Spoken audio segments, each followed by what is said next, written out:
meaningless corporate gatherings, where executives throw around buzzwords like synergy while everyone pretends they're not dying inside. But this particular Tuesday morning session was something else entirely.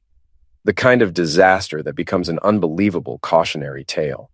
The conference room reeked of excessive cologne mixed with expensive leather and inflated egos.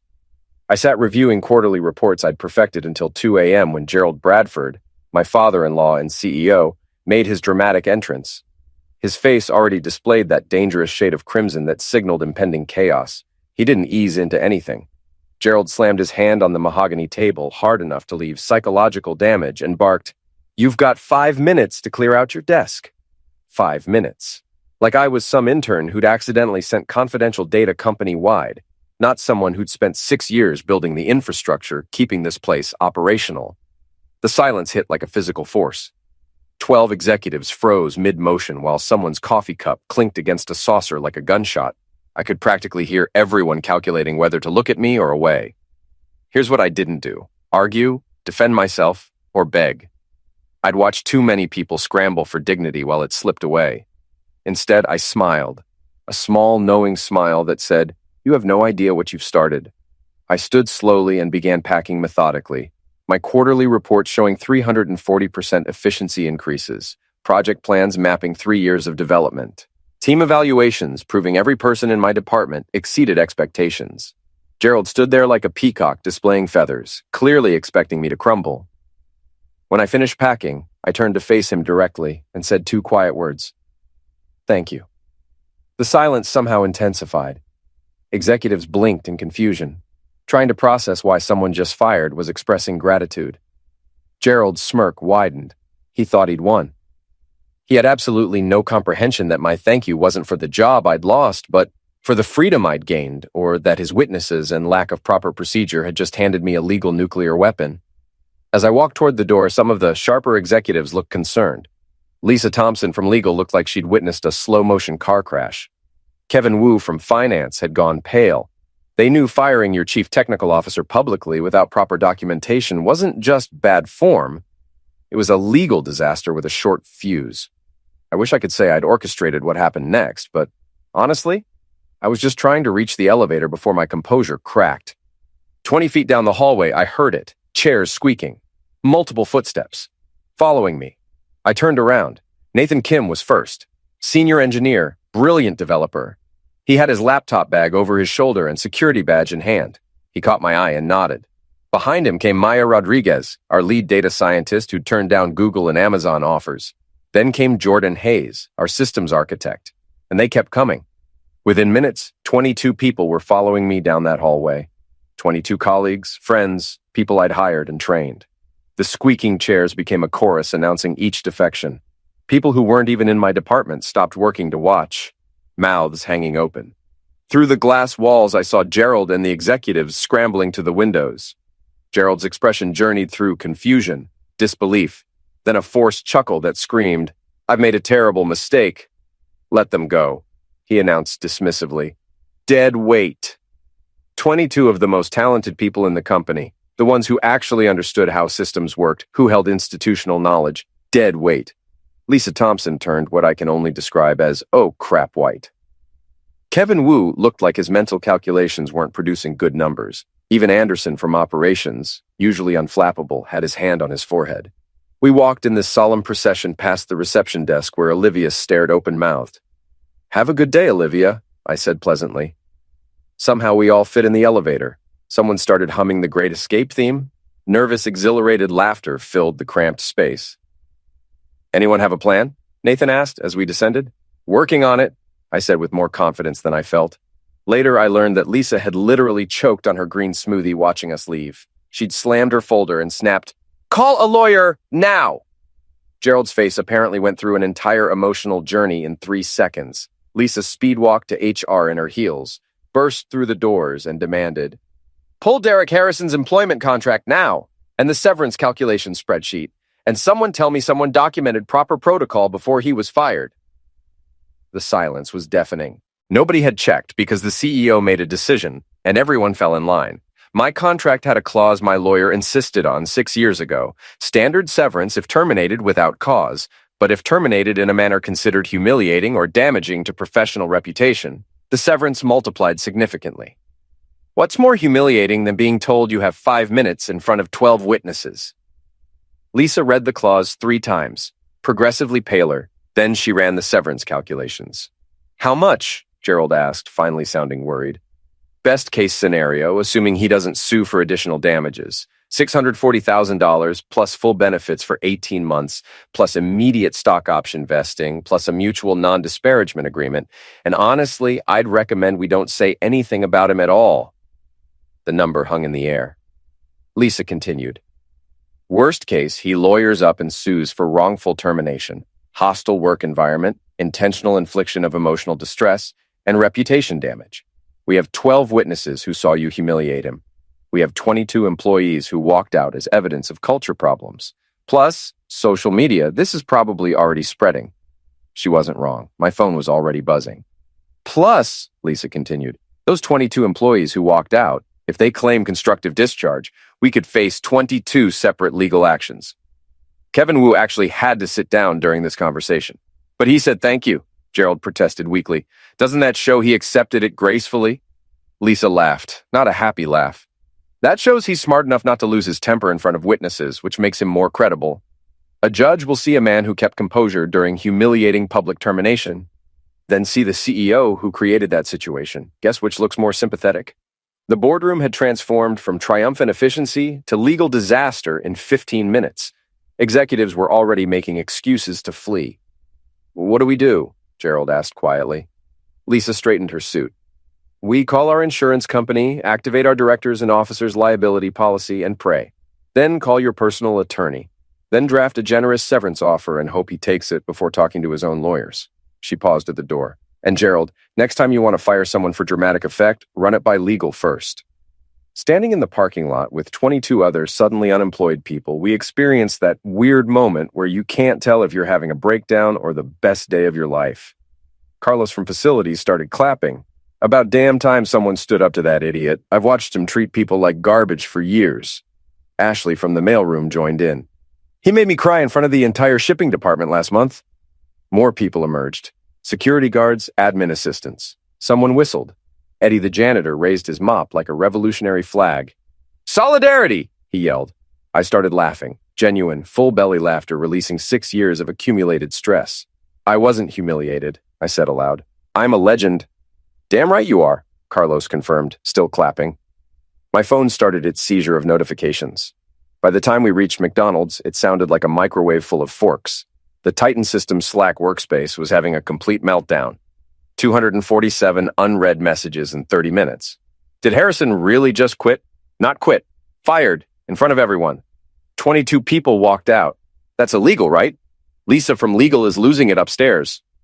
Someone had created a channel called Exodus Watch. The engineering channel flooded with people trying to figure out who was left to fix things when they inevitably broke. My personal messages exploded with former colleagues, competitors who'd tried recruiting me, even vendors. A VP sent, I heard, wow, followed by 3 fire emojis. Then came an email from a venture capital firm partner. Heard about your departure. 22 people is a ready-made team. If you're starting something new, we should talk. We move fast. Maya checked her phone.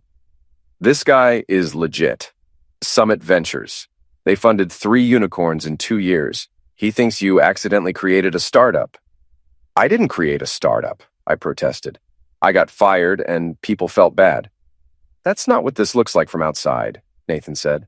This looks like you staged a dramatic walkout, convinced 22 talented people to follow you, and you're probably starting a competitor. My LinkedIn exploded. Connection requests from strangers, recruiter messages, journalists asking for comments. One message from Patrick Chen, CTO of a major tech company. Coffee this week. I think we should talk. Someone created a WhatsApp group called The Dead Weight with a weights emoji, including all 22 of us. Ahmed from infrastructure typed, so anyone got a plan? Or are we all just vibing into unemployment? The messages spiraled, 22 people processing life choices through jokes. Then Jessica from integration sent, my friend in HR just texted, Gerald is in an emergency meeting with legal trying to figure out costs. Lisa is pissed. My phone buzzed with more emails, a lawyer offering services, a business consultant, a commercial real estate agent advertising creative office spaces. One subject line made me laugh. Heard about the 5-minute deadline? Let's talk about your 5-year plan. Pulling into my driveway mid-workday carried that specific dread of knowing I'd have to explain sudden unemployment to my wife, Rebecca. Her car was there, of course. I sat in my car for 3 solid minutes, staring at our front door. Inside, Rebecca was at the dining table, surrounded by her digital marketing equipment. She looked up when I entered, her expression cycling through surprise, confusion, concern. "Hey," she said carefully, "you're home early." "Yeah, funny story. Your dad fired me today." I watched her face flip through emotional responses like a Rolodex. "He what?" "Fired me in front of the entire executive board. Gave me 5 minutes to clear my desk like I was an intern caught stealing supplies. Very dramatic, very public, very illegal, according to Lisa from legal." Rebecca set down her drink and rubbed her temples. "Okay, I'm sure there's more to this. My dad wouldn't just—" 22 people walked out with me, I continued. Just stood up and left. We're all unemployed now. The parking lot janitor saluted me with his mop, very inspirational. She was quiet, doing mental calculations. This was the problem with marrying the boss's daughter. Every work conflict automatically became family conflict. "I'm sure he didn't mean it personally," she finally said. I laughed bitterly. "Not personally, Rebecca. He told me to clear my desk in front of 12 executives after 6 years of making him look good. Not personally, right?" "He's been under stress," she tried. "The board has been pushing, and firing his son-in-law in the most humiliating way possible seemed like solid stress management?" She sighed, that long-suffering sigh. "Look, I'll talk to him. I'm sure this is a misunderstanding." "Rebecca, my contract has a very specific severance clause about what happens when someone fires me in a humiliating public manner. Your dad is about to learn the expensive way that lawyers read contracts, even if CEOs don't." Her eyes widened. "Your contract has a severance clause?" $640,000 minimum. That's if they pay quietly. More if they drag it out and I sue. For your dad? He's about to have an uncomfortable conversation with the board about how he lost critical technical staff, triggered massive severance payout, and tanked investor confidence, all in one morning. 600,000? She looked shocked. "Bare minimum. But between you and me, I'm not signing anything quietly. Your dad gave me 5 minutes. I'm giving him a 5-year countdown to bankruptcy." "That's very dramatic," she said, her voice edging with seriousness. "Your dad specializes in drama. I'm just matching his energy." We sat in silence. My phone buzzed continuously in my bag. "I need you to understand something," I said finally. "Your dad didn't just fire an employee. He fired the person who understood how technical infrastructure works, who trained the team that walked out, who'd been covering for his bad decisions for 6 years. He didn't fire a problem. He fired the solution." She picked up her phone, probably to text her family.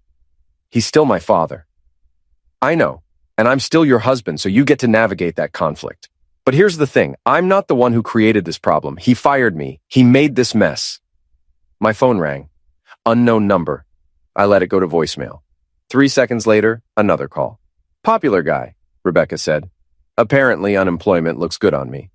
VCs want to fund whatever I do next. Recruiters want to place me. Journalists want to interview me. Your dad's competitors probably want to hire me just to piss him off." "Are you enjoying this?" she asked with genuine confusion. Was I? I took a moment to think. "Yeah," I said honestly. "I think I am." She looked at me like she was seeing someone she didn't recognize, which was fair. I didn't quite recognize myself either. My phone rang again. This time it was Nathan. "I need to take this," I said. "Of course you do," Rebecca replied, turning back to her laptop. I walked outside to answer. Sometimes family dinners are just going to be awkward. Might as well embrace it. Within 4 hours, the investor meltdown began. Kevin Wu from finance sent what he thought was a discreet email about personnel changes affecting quarterly projections to his board contact. Except Kevin couldn't just say, "We might have a problem." He had to quantify it with numbers and graphs showing projected revenue impact. The email got forwarded, then screenshot and posted in a private investor's Slack channel. By Wednesday morning, investors were storming Gerald's office. According to my sources, and I had multiple sources because everyone still employed wanted to keep me updated, the glass-walled conference rooms filled with men in expensive suits gesticulating wildly while Gerald looked like he'd realized his parachute was actually a backpack full of bricks. The investors had three concerns. Where was the core technical team? Who would maintain infrastructure? What the hell was Gerald thinking? Gerald tried his usual bravado. Gentlemen, I understand your concerns, but I assure you this is simply a restructuring opportunity. We're eliminating dead weight. Diane Foster, a board member who'd made her fortune in enterprise software, interrupted. Gerald, you didn't eliminate dead weight. You eliminated the 22 people who actually understood how your platform works. That's not restructuring. That's amputation without anesthesia. We can replace them, Gerald protested. The talent market is full of qualified candidates. Younger, hungrier, cheaper. Cheaper, Samuel Lee, another board member, spoke up. We're not running a lemonade stand. You can't swap out senior engineers like interchangeable parts. These people had institutional knowledge. They understood the architecture. We have documentation, Gerald said. Show me the documentation, Diane challenged. Gerald couldn't because documentation was scattered across 7 platforms, half outdated, and the important stuff lived in people's heads, specifically the heads of people who just left. What about Harrison? Can we bring him back? Someone asked. The room went quiet. Gerald's face twisted. Absolutely not. I won't be held hostage by an employee's ego. The irony wasn't lost on board members. Gerald, Diane said slowly, you fired him in front of witnesses. You humiliated him publicly. You triggered a substantial severance package. Then 22 employees walked out in solidarity. That's not his ego. That's your ego creating a $640,000 problem with a mass exodus chaser. Samuel Lee pulled up his tablet. I'm looking at our quarterly projections. These were built on deliverables from teams that no longer exist. Someone want to tell me how we're hitting these numbers now? More silence, the kind that happens when everyone realizes simultaneously they're screwed. We'll adjust the projections, Gerald said weakly. Adjust them to what? Diane asked. We hope replacement employees we haven't hired yet match the productivity of experienced teams we just lost? That's not a projection, Gerald. That's a prayer. The meeting went on for 3 more hours, investors systematically dismantling every assumption Gerald made about functioning without us. By the end, the board gave Gerald a fix this or start updating your LinkedIn ultimatum. How does one fix this? Gerald asked, sounding lost. You could start, Diane said, by calling Harrison, apologizing, offering his job back with substantial raise and executive seat, and hoping he doesn't laugh in your face. I can't do that, Gerald said. Then I hope you have a backup plan, Samuel replied, because I'm looking at our stock price right now. We're down 7% since this morning. My phone rang. Unknown number, I answered. Mr. Harrison, this is Victoria Martinez from Pinnacle Capital. We're primary investors in Titan Systems. I was wondering if you had time for a frank conversation about your future plans, specifically whether those plans include starting a competing company, because if they do, we'd like to discuss moving our investment portfolio accordingly. Gerald was in his office being grilled by investors while his own investors were calling me asking if they should abandon ship and fund whatever I did next. I think I do have time for that conversation, I said. Gerald's lawyers finally called Friday, 5 days after the firing. 5 days during which I'd received 73 calls from interested parties, started conversations with 3 VC firms, and watched Titan Systems stock nosedive. Mr. Harrison, this is Thomas Garrett from Garrett & Associates. We represent Titan Systems in legal matters. Of course you do, I said, sipping coffee. Let me guess. Gerald finally realized he stepped on a landmine, and you're the poor fool who has to defuse it. Long pause. We'd like to discuss a resolution to the recent situation. Situation? I repeated. Is that what we're calling your client publicly firing me in front of witnesses and triggering a severance clause he didn't bother reading? Another pause. Mr. Harrison, I understand you may feel some frustration. Frustration? I interrupted. Interesting word choice. You know what else is interesting? It took 5 days to call me. 5 days during which your client hemorrhaged employees, investors, and credibility. 5 days during which I talked to my own lawyer who used words like textbook case and slam dunk. Papers rustling. Thomas was losing control of the conversation. We're prepared to offer you a severance package, a generous one, in exchange for signing mutual non-disclosure and non-disparagement agreements. How generous? $640,000 plus 18 months benefits, continuation plus immediate stock option vesting. It's very fair. Fair, I said. Fair would have been not firing me in front of 12 witnesses. Fair would have been following proper termination procedures. Fair would have been your client not calling 22 people dead weight while his company fell apart. Mr. Harrison, let me finish. You want to know what I think is fair? I think it's fair that your client is currently stress-eating antacids watching his stock price nosedive. I think it's fair that investors are calling me, asking if they should fund whatever I do next. I think it's fair that the 22 people who walked out are fielding job offers, while Gerald tries hiring replacements.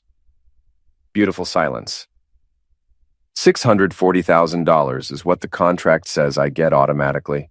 That's not an offer. That's the baseline, the starting point. Mr. Harrison, I don't think you understand. Oh, I understand perfectly. You want this to go quietly. You want me to sign papers saying I won't talk. You want me to disappear so Gerald can pretend this was minor personnel adjustment instead of catastrophic leadership failure. Here's what I don't understand. Why would I sign anything? Why would I take your baseline offer when I could sue for additional damages, start a competing company with his former employees and nervous investors' money, or just wait and watch his company implode while I field offers from competitors? Thomas made a sound between a cough and suppressed scream. Mr. Harrison, I understand you're upset. I'm not upset. I'm unemployed. There's a difference. Upset implies emotional investment. I'm just a guy who got fired, watched 22 people follow him out, and is now getting calls from investors wanting to fund his next venture. That's not upset. That's liberated.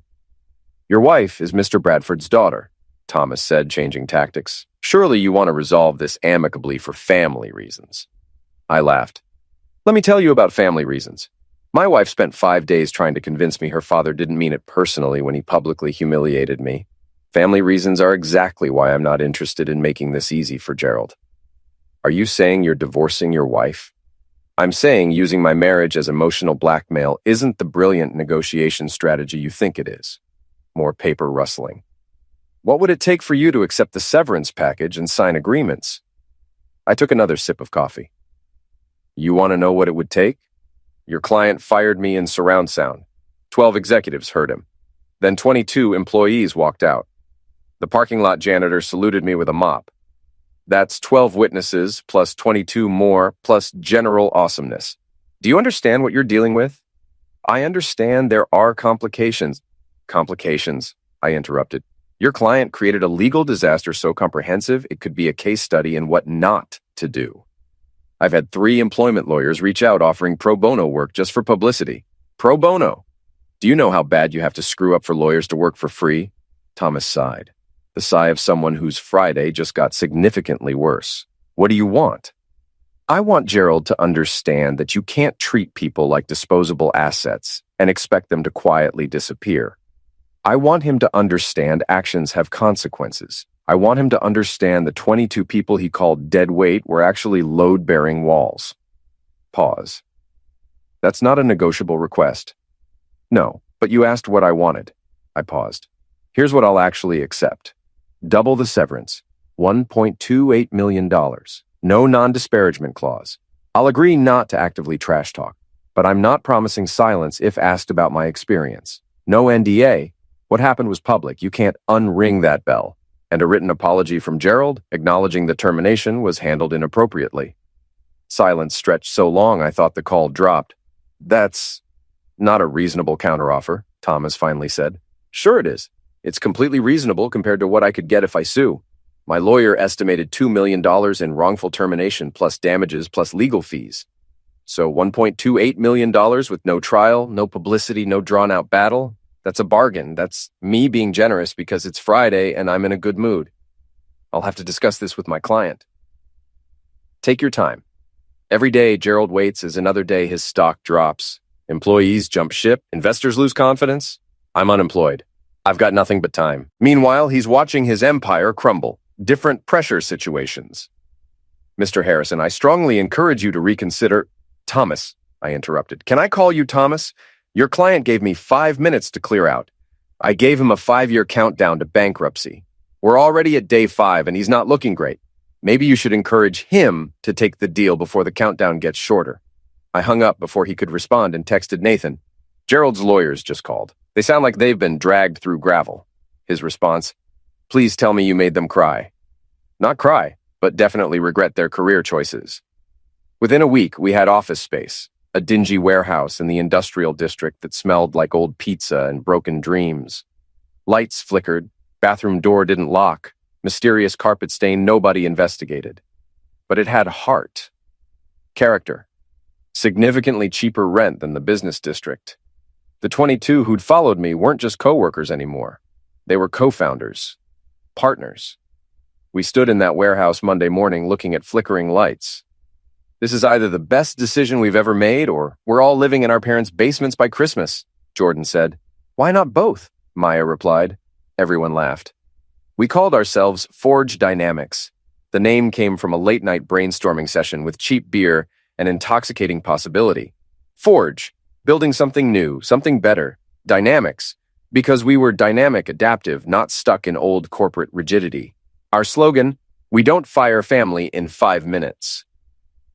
Nathan designed a logo on his laptop while sitting on a folding chair, a hammer striking an anvil with sparks flying upward. Cliché. Absolutely. But it looked good on business cards Maya ordered before we even had business. Victoria Martinez from Pinnacle Capital fast-tracked our funding application after hearing about my phone negotiation with Gerald's lawyer, which had somehow leaked. We had our first term sheet within 72 hours. First check cleared by week's end. $2 million in seed funding. Not bad for 23 unemployed people and a warehouse with questionable wiring. Is this real? Sarah asked, staring at the funding confirmation. It's real, I confirmed. We're actually doing this. We had contracts before officially opening. Turns out when you fire your entire technical team, clients dependent on that team start looking for alternatives. When those alternatives include the exact same people just under a different company name, well, that's seamless transition. 3 of Titan Systems' biggest clients reached out within the first week, not to Titan Systems, to us, to Forge Dynamics. They'd heard through the tech industry grapevine that we were starting fresh and wanted in before Gerald's company completely imploded. We weren't just surviving, we were thriving. In a warehouse that smelled like regret and ambition. 2 weeks. That's all it took for headlines to start rolling in like a tsunami of schadenfreude. Titan Systems implodes after mass walkout. Tech company loses core team, stock plummets 40%. CEO's 5-minute firing triggers corporate exodus. My personal favorite from TechCrunch, How to Destroy Your Company in 5 Minutes, a case study. The stock didn't just drop, it plummeted, nosedived. Financial analysts started using phrases like catastrophic loss of investor confidence and systemic leadership failure. 40% in 2 weeks. But the stock price was just the opening act. The real show was the lawsuits. Plural, multiple, a parade of legal actions. Shareholders filed class action for mismanagement. 3 major clients sued for breach of contract. 2 former employees Gerald had previously fired came forward with their own wrongful termination claims. And my lawsuit? Well, not quite. Gerald's lawyers had countered my $1.28 million demand with $900,000, looking physically pained doing it. I accepted, not because I needed to be generous, but because watching Gerald write that check was more satisfying than dragging it out. The press conference happened Thursday, 2 weeks and 3 days after the 5-minute deadline. I stood on a small stage in our cleaned-up warehouse, flanked by my 22 co-founders. Local tech media showed up. So did national outlets, Bloomberg, Forbes, Wall Street Journal. Gerald was having his own press conference at the same time. His PR team insisted he address the situation publicly, control the narrative, reassure investors everything was fine. Good afternoon, I said. Camera flashes popped. My name is Derek Harrison, and 2 weeks ago, I was fired from Titan Systems. I was given 5 minutes to pack up 6 years of my career. It was humiliating. It was public. And according to multiple employment lawyers, it was very illegal. Some people laughed. Others typed frantically. But I'm not here to talk about what happened. I'm here to talk about what happens next. I gestured behind me. These are the 22 people who walked out with me that day. They didn't have to. They had mortgages, families, student loans. They left anyway because they believed in something more important than job security. Loyalty, respect, the idea that people shouldn't be treated like disposable assets. I paused. Today I'm proud to announce Forge Dynamics. We're not just a company. We're a statement that says you can't fire your way to success. You can't humiliate people and expect them to quietly disappear. You can't call 22 talented individuals dead weight and expect your company to keep standing. More camera flashes. We've secured $2 million in seed funding.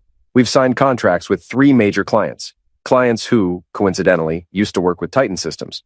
We're hiring, growing, doing it all in a warehouse that smells like old pizza, but has more heart than any glass tower ever could. The crowd was engaged. I looked directly into the nearest camera. To the man who gave me 5 minutes to clear out, thank you. That's all I needed. 5 minutes to realize I was working for the wrong company. 5 minutes to discover 22 people valued integrity over paychecks. 5 minutes to start something better. The room erupted in applause. Cameras flashed like strobes. Reporters shouted questions. Meanwhile, across town, Gerald was sweating through his own press conference, trying to blame everything on restructuring challenges and personnel disagreements. He tried spinning it as opportunity for fresh talent and new directions. He even suggested my departure was mutual and amicable.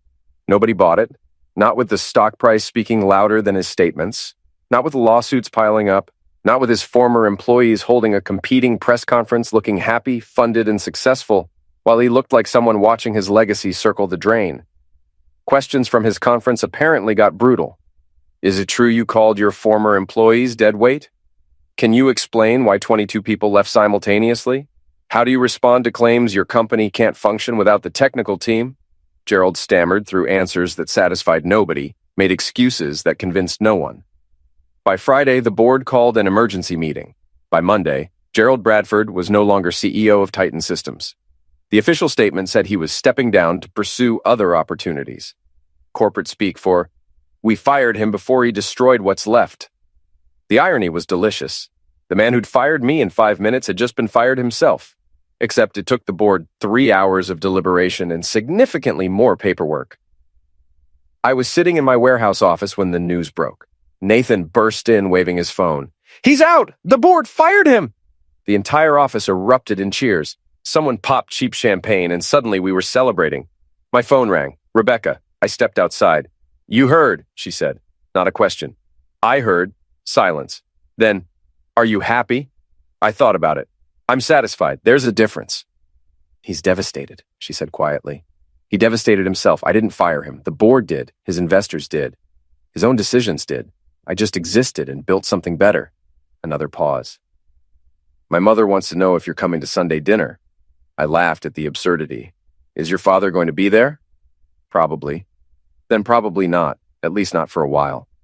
Maybe when he's ready to actually apologize, not the corporate, 'I'm sorry you felt that way,' non-apology." "That might be a long time," Rebecca said. "I've got time. I'm an entrepreneur now. I make my own schedule." I could hear her smile. "You sound different." "I am different. Unemployment looks good on me." I stood outside my warehouse listening to my team celebrate, thinking about how 5 minutes had changed everything. 5 minutes had ended my career. 5 minutes had started a company. 5 minutes had proven the best revenge isn't revenge at all. It's success. My phone buzzed. Text from unknown number. "Congratulations on Forge Dynamics. When you're ready to scale, call me. Diane Foster." Even Gerald's own board members were reaching out now. I walked back inside, back to the celebration. Someone handed me a plastic cup of cheap champagne. Jordan raised his cup. "To Gerald Bradford, for giving us exactly 5 minutes to realize we could do better." "To 5 minutes?" everyone echoed. We drank cheap champagne in a warehouse that smelled like ambition and possibility. Somewhere across town, Gerald was probably sitting in his expensive house, wondering how it all went so wrong so fast. 5 minutes. That's all it took to end an empire and start a revolution, and I'd do it all over again.